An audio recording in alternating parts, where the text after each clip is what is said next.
So this last example, example 5, is to prove theorem 1 and verify remark number 5.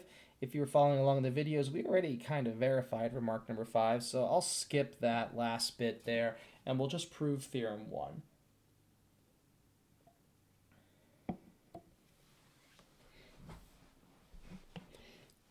So I'm going to do this proof for the two-dimensional case because it works for the three-dimensional. It just takes a lot of time.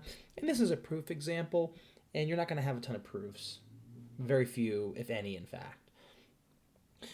But it's nice to see. So prove theorem 1 and verify remark 5, which we are skipping that last bit.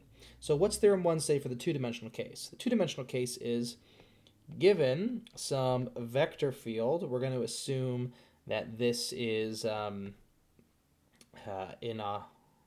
R2, some two-dimensional vector field. And let's actually just make it a little bit more precise and say this is something like this.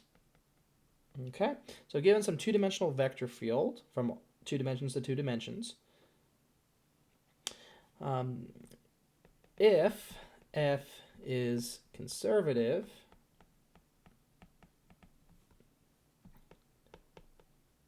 then del f2,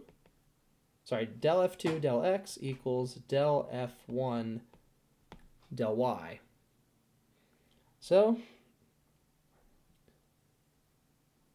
well, what's it mean to be conservative? Let's unpack this. This is a proof, so we're assuming that f is conservative. This is what we are assuming. And then this is what we want to show. So let's take this conservative. What's it mean to be conservative? Well, f is conservative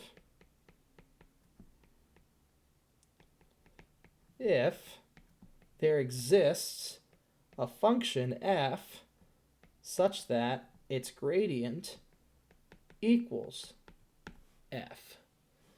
So let f, without loss of generality, assume that f is that, where f1 and f2 are functions of x and y. Then, since it's conservative, we know that f1 must be the x partial of f, little f, and capital F sub 2 must be the y partial of little f. Okay, well, let's take a look at this. The x partial of f2 and the y partial of f1. Well, the x partial of f2, right, that's the same thing as this. Same thing goes for the y partial of f1. We're just taking the y partial of f1. I'm writing it in this way to be very particular.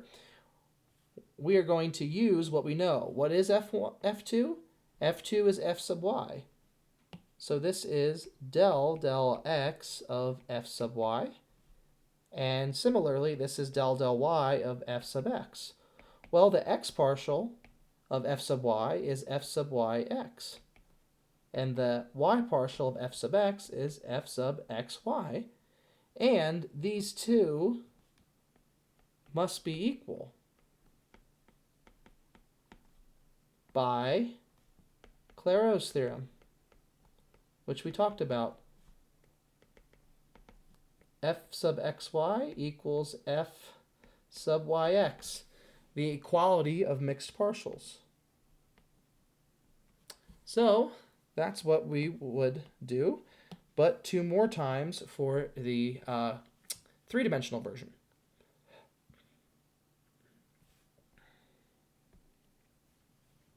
All right.